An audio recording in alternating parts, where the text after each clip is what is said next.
Zoya Amirin. Hi, Zoya. Hi.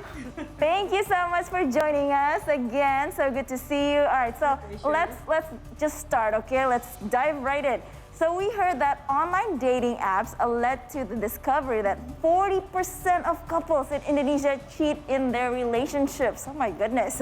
And this has left Indonesia the second ranked country with the largest cheating percentage in Southeast Asia. What are your thoughts on this? Wow, the first thing when I hear about this, it was like people in Indonesia need to find a way to get adventurous, not in a Adventurous. cheaper kind of way. And people need to be happy. They need to understand themselves, and maybe they need to learn to have like a conscious love kind of things. Yeah. That's interesting. I mean, it's become in a really broad. I mean, from dating apps to marriage and talking about infidelity. I mean, we've talked before with this is our example when we talk about the dating apps. Actually, we can find people who are already married, yeah, in yeah. a dating apps. So speaking of marriage, what are the common problems in marriage? And as a psychologist, what is the best advice you can give to the struggling couples, Zoya? Okay, so the thing is, people need to understand that marriage we need to be like more conscious in marriage. We're not just having like compromise things, but the never ending adjustment, it means like a lot. You cannot say like, okay, I will live with you forever. Why you would not put like number in it? For instance, like your age like around 30, right? So if you are healthy, that you will live together with this person that you married with like around like 40 or 50 years. So the question is like, are you like really, can you imagine your life with this person for like 50 years or something? You know, it put more realities that what it takes for you to accept that person for who he is or who she is, right? And the thing is, people always thinking that marriage it's something like, oh, you need to be ashamed if you are like single, and you need to get married fast because this is what the culture and everybody would expect from you.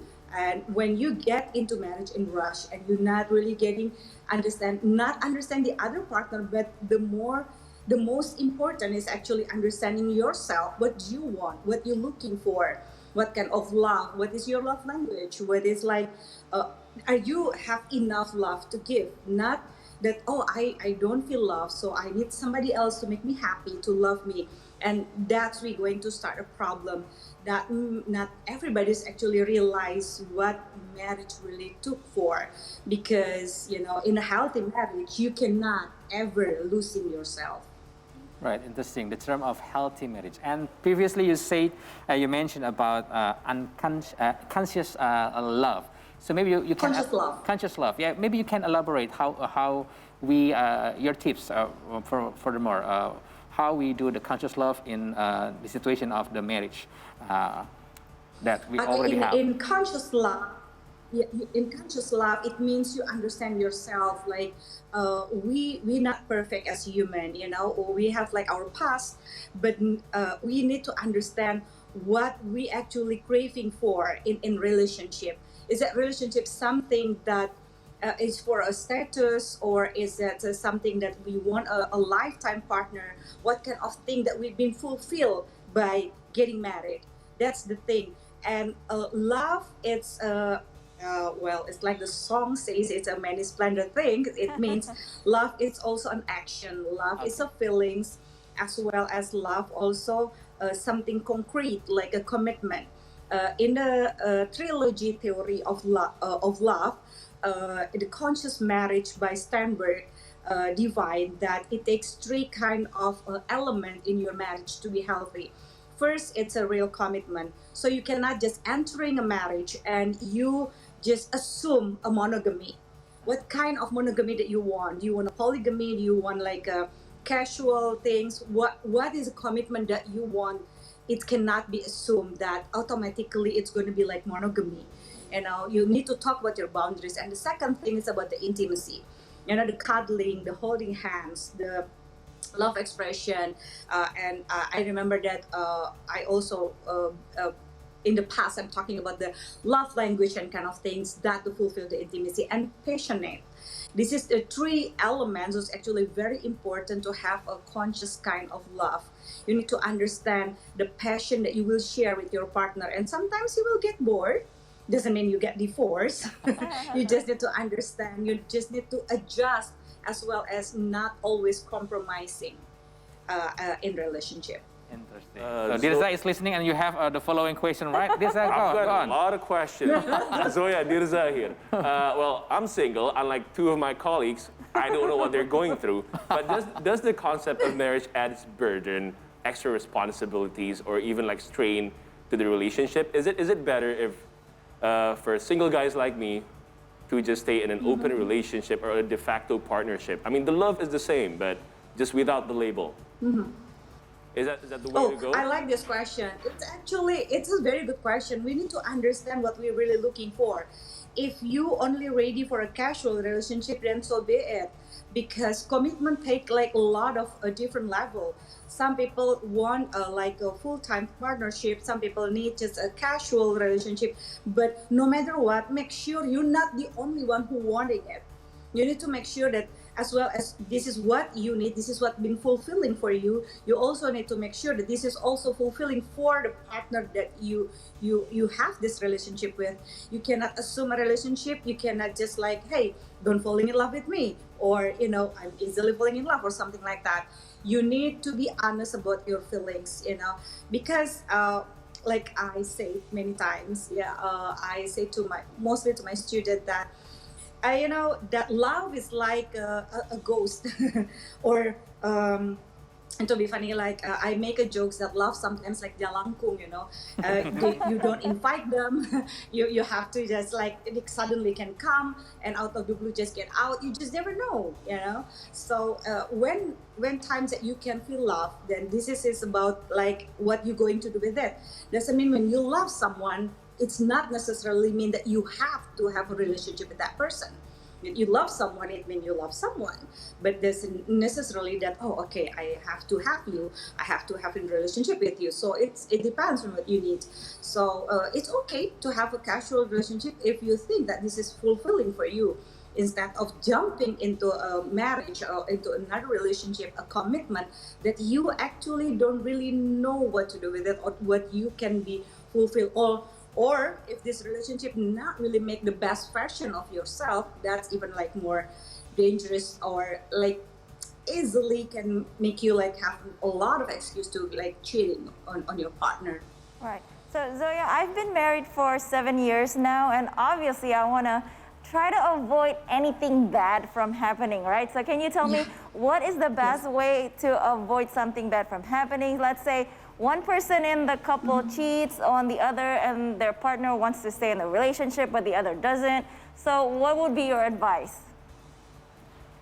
My advice is have a lot of building to grow in love. It's building a lot of a good positive memory, because in a marriage you cannot just like okay, let's solving problem together, let's avoid this problem, let's put a lot of negativity get out, but without negativity doesn't necessarily means that your relationship will be happy, right? So the most important is how to be adventurous with the same partner, because one of the reason most of my client finding when they are cheating, because they get even in a happy marriage in terms of they have like a good sex life and they love each other, they have intimacy, but they still cheating on their partner.